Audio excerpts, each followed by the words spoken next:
All right, Shalom. I want to start off by giving our praise, honor, and glory due to Yahweh, Bahashem, Yahweh Shai, Bahashem, Rakakwadash. I'd like to give double honors unto the apostles and the elders of Great Millstone, who I learned this truth from. And I'd like to say peace and salutations unto the hopefully elect. And, there's going to be a quick update, quick war report. And I'm going to entitle this 85 seconds to midnight because, this week, you had the doomsday clock, which was, as of last year, I want to say it was set at 90 seconds. Now it's at 85 seconds to midnight, just highlighting that, America is that much closer to doomsday. So I have this article from the New York Times. I'm just going to go into it, bring out a couple of scriptures. Lord willing, this lesson is edifying and straight to the point. It says, doomsday clock ticks closer than ever to apocalypse. Says, wars, climate change, disruptive technologies, and the rise of autocracy over the past year prompted scientists to set the clock at 85 seconds to midnight. The doomsday clock, a metaphorical timepiece meant to depict how close humanity is to destruction, ticked closer than ever to midnight on Tuesday, 85 seconds to the stroke of doom. It is the grimmest outlook yet on Earth's future from the clock's creators, a non-profit organization and publication called the Bulletin of Atomic Scientists that has set the clock each year since 1947.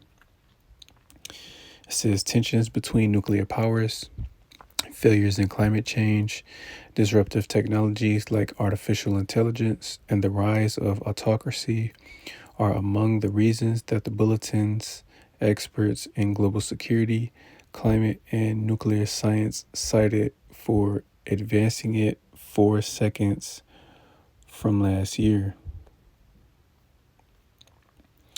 Says catastrophic risks are on the rise, cooperation is on the decline, and we are running out of time, said Alexandra Bell, President and Chief Executive of the Bulletin.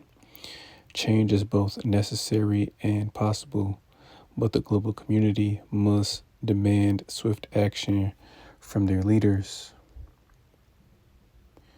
Says, this is a warning that we need to take urgent action to avoid global catastrophe.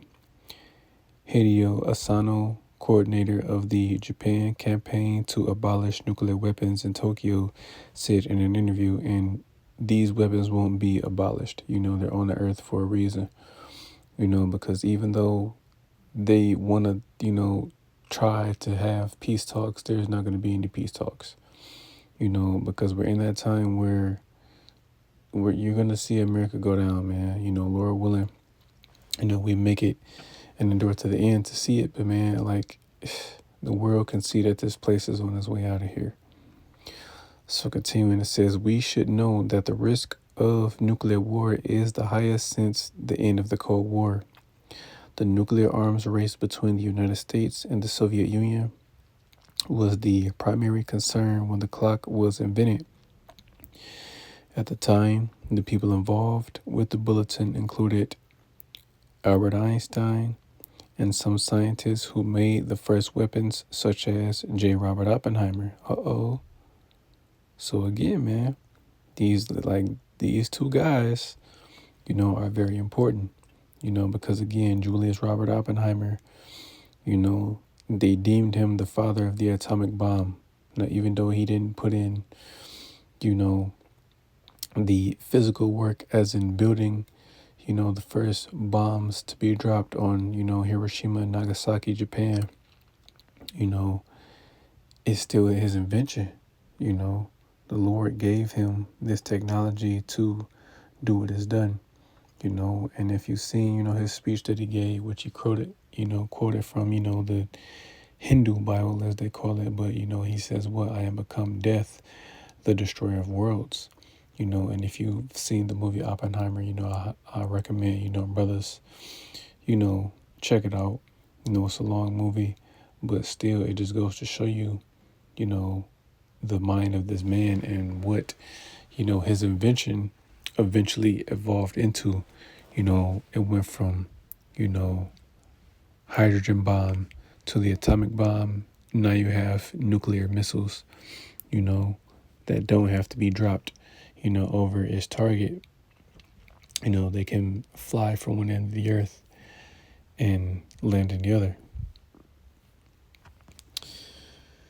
So continuing, it says the first clock was set at 7 minutes to midnight and has fluctuated throughout its nearly 80-year history.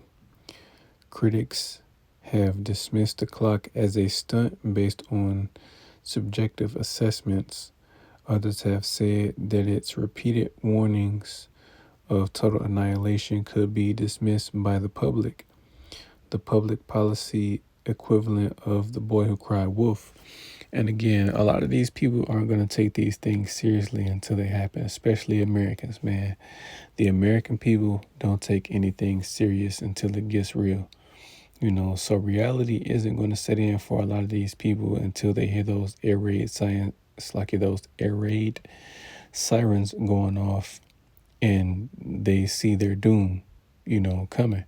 Because it's only going to take, 30 minutes at the most, 15 minutes at the least for these nukes to reach America from whatever part of the world, It's no joke. We're in some very, very serious, scary, yet exciting times. It says when the Cold Wars tensions rose, the clock's hand moved forward. Intermittently, it was wound back, including when the two nuclear-armed superpowers showed signs of cooperation in the 1960s, and when they signed a major arms control treaty in 1991, a few months before the Soviet Union collapsed. Says that year the clock showed the greatest distance to midnight, 17 minutes. It has ticked steadily closer since. Aside from the brief reversal in 2010, more nuclear tests happened, including in Pakistan and North Korea. Countries failed to live up to their climate pledges. And, just going into, what else, these nations have, man. But, again, this is the closest it's ever been. So it was originally set at 7 minutes to midnight. Then, right before the fall of the Soviet Union, in 1991, it was set at 17 minutes. So that was the most. 17 minutes to midnight, and now it's at 85 seconds. 85 seconds to midnight. So again, America primarily is on the brink of doom, because me personally, I believe other parts of the world may get hit. Obviously, the entire planet Earth won't be destroyed, but certain land masses will. Any other land mass out of America that does get hit is going to be built back up, because the two confirmed lands we know, obviously Babylon the Great, aka America, is going to be destroyed, but it will be left desolate, and the land of Israel, Israel will be destroyed, but it will be built back up, because the land has to be cleansed because of what the rats are over there in the land doing, But yeah, man, we're in some serious times. 85 seconds, so I'm just going to grab a couple scripts, man. I don't want to make this one too long, so start with the book of Malachi, chapter 4 and verse 1. And it says, the day, it's like it, for behold, the day cometh that shall burn as an oven, and all the proud, yea, and all that do wickedly shall be stubble.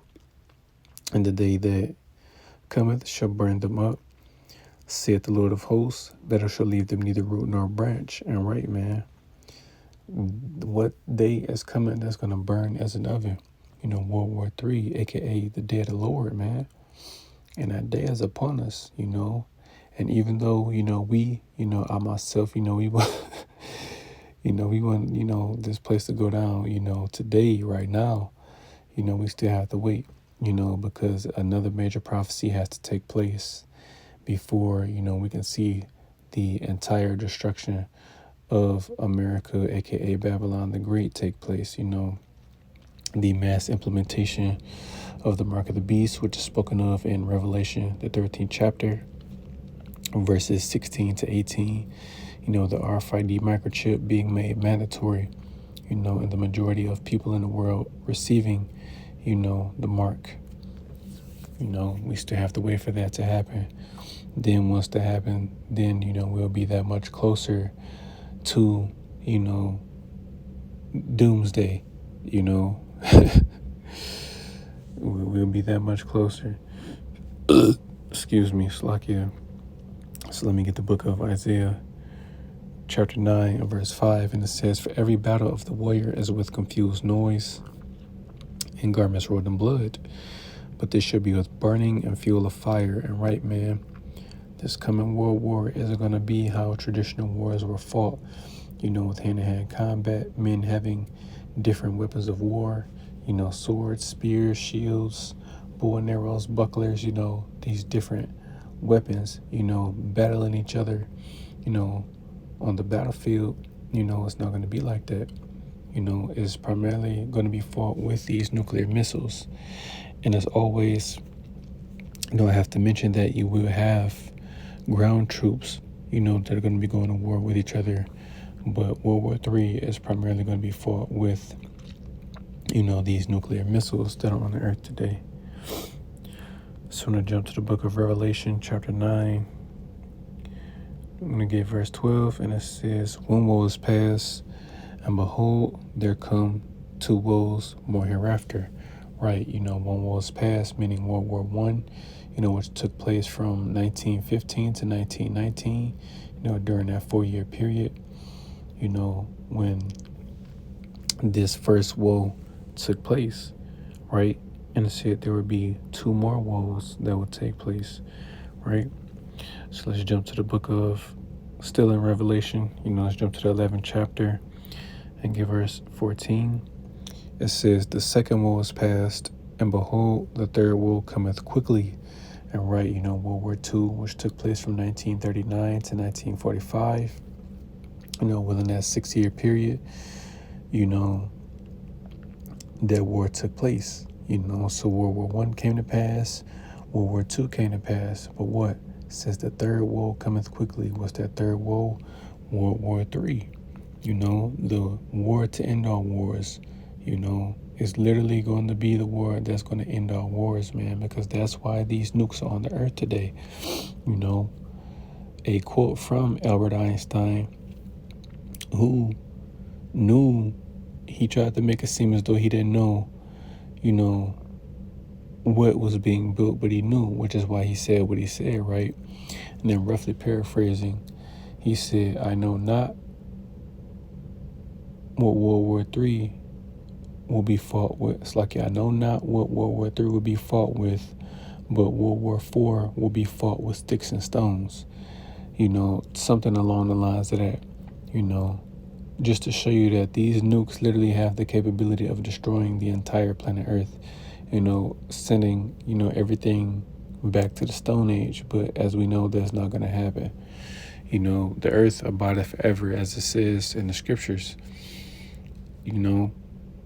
but this is just how devastating it's going to be, but we're that much closer.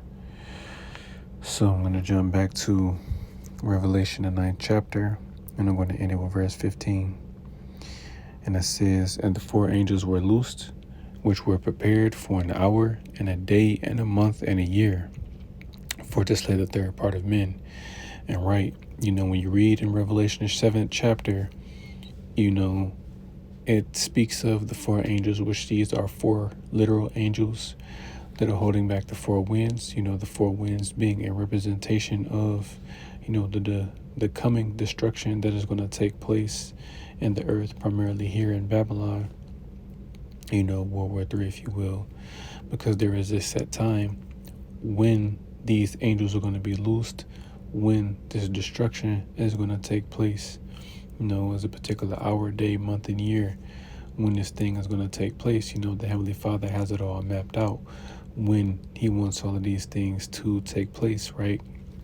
And it says to slay the third part of men, because you have three classes of men on the earth today. You have the sons of God, which today are known as the biblical Israelites. You so-called Negroes, Latinos, and Native Americans, the tribe of Judah, all the way down to the tribe of Issachar. You have the sons of men, which are you different heathen nations. And then you have the sons of the wicked, which are you Edomites, you so-called white people. And that's who this destruction is for you. Edom, the third part of men, because you're the wicked, and 2/3 of the nation of Israel is going to get caught up in this destruction, because they refuse to turn back to the Lord, and turn from their wicked ways. So they're going to be judged harshly, with the wicked. And then, you heathens, you're just collateral damage. If you are unable to make it back to your homeland before, this war heats all the way up to a hot war, then, you're just here to make a little money and die along with 2/3 and, the wicked, So, Lord willing, this lesson was edifying. Just wanted to do, a quick word report on that, man, because I found that interesting, where it just goes to show you how much more closer we are to, doomsday, because I won't be surprised if it inches closer again this year, So, Lord willing, you are edified. I want to give all praise, honor, and glory due to Yahweh, Bahashem, Yahweh Shai, Bahashem, Rakakwadash. I'd like to give double honors unto the apostles and the artists of Great Millstone, who I learned this truth from. And I'd like to say peace and salutations unto the hopefully elect. To the next time I say, Shalom.